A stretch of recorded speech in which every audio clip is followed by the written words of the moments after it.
Hi guys, it's Dan, and you're listening to the 6th episode of the Wilberforce podcast.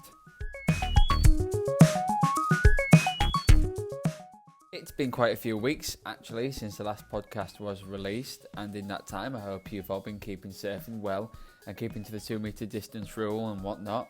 But we are back with some more podcasts, and in this episode I'm going to be speaking to Katherine Oldershaw, who is a Criminology and Psychology teacher at Wilberforce College, and she's discussing what you can look out for in terms of psychology during the lockdown.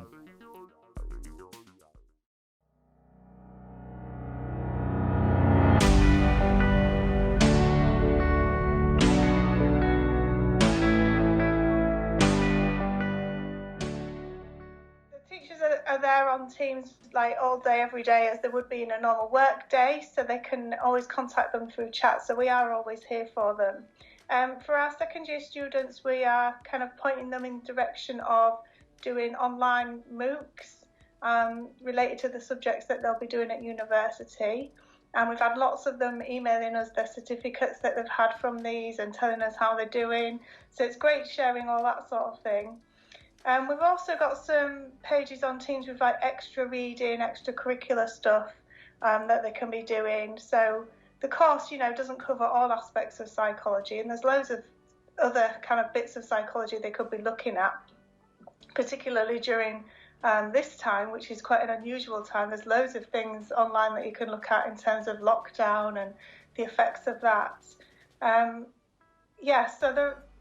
I think one thing I would say to my first year students is keep looking for psychology in everything that you see, because there's always an application question on the exam where they'll give you a news article and ask you to link it to psychology. So keep doing that with all the different things you see in the news and shared on Facebook. Think to yourselves, which part of psychology does this link to and why? So has the lockdown provided lots of things that the students can be looking out for, because especially maybe in terms of like social behaviour and stuff like that? It has really kind of changed social behaviour dramatically, hasn't it, lockdown? I think we can all see that.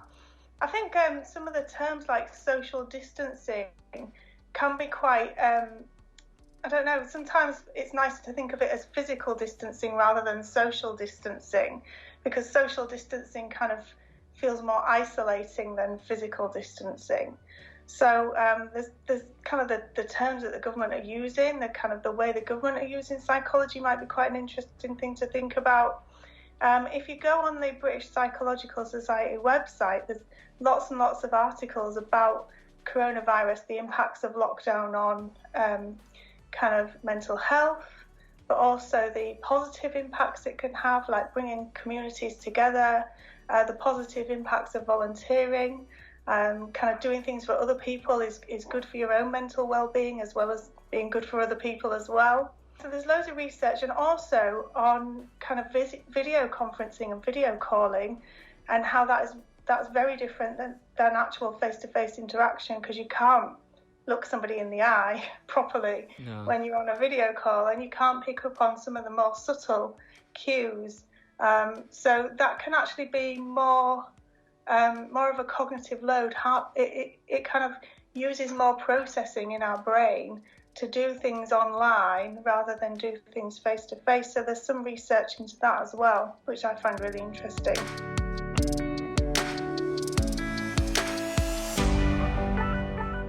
So what have you been doing to pass your time? Obviously when you're not teaching and that, what have you been doing to pass your time during the lockdown?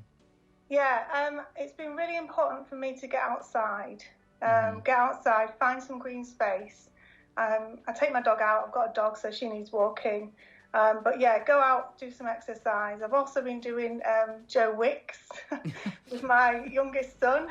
So every morning, 9:00, we do some Joe Wicks together. Is that still going? Oh yeah, he's doing it every day. Did it all through the Easter holidays. I know it was a big thing, wasn't it, at the start of lockdown, and admittedly, me and my mum did a few of the exercises as well. But when you get in your own, because I don't know about you, have you found yourself in a little bit of your own lockdown routine at home? I think for me, it's important to try and stick to some routine. Otherwise, I kind of wander around the house going, what do I do now? So yeah, I do have a routine, and I think for my youngest son who's still at primary school, it's really important to keep him in some kind of routine. So I get up at the same time, and we do the same things at the same times. And I know it sounds quite boring, but actually I think it's good for you in terms of your sleep hygiene, making sure that you're getting the right amount of sleep, and kind of taking away that element of, I don't know what to do next kind of thing. Obviously we don't have a routine at weekends. We kind of do, make up our own thing there. But for the kind of normal working day, we have a routine that we stick to. I think that can really help. Sometimes it is hard to see the positives when we've been in lockdown for weeks and weeks and weeks.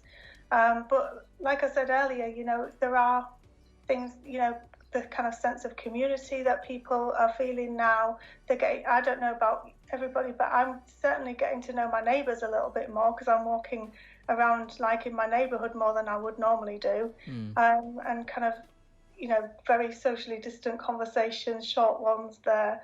But yeah, I think to help stay positive, really, routine will help.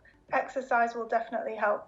And doing things you like. So other things I've been doing, like, that I don't normally have time to do, like baking. I've been doing some baking. I've been doing a bit of Has it tasted nice, though? Has it tasted nice?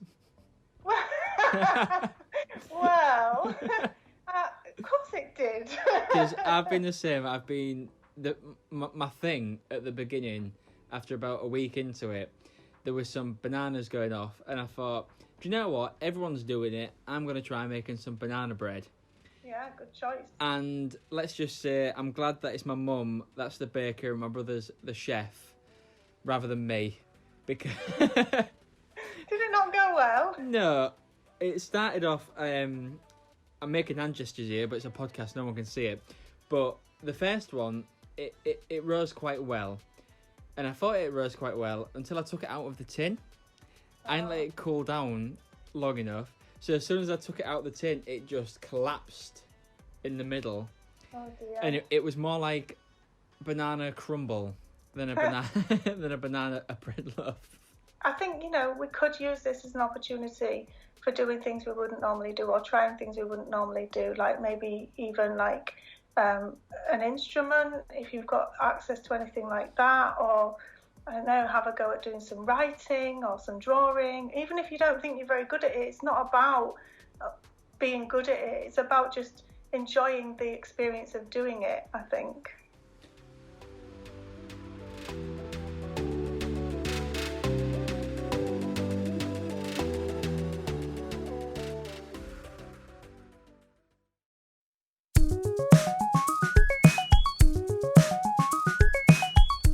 Quite an interesting and helpful chat with Katherine there, and it is nice to know that everyone has their own different experiences with this lockdown, and it's been nearly 14 weeks, and if you are struggling at home in any capacity, please don't hesitate to get in touch with your teachers or the student services at the college, and we're always happy to help.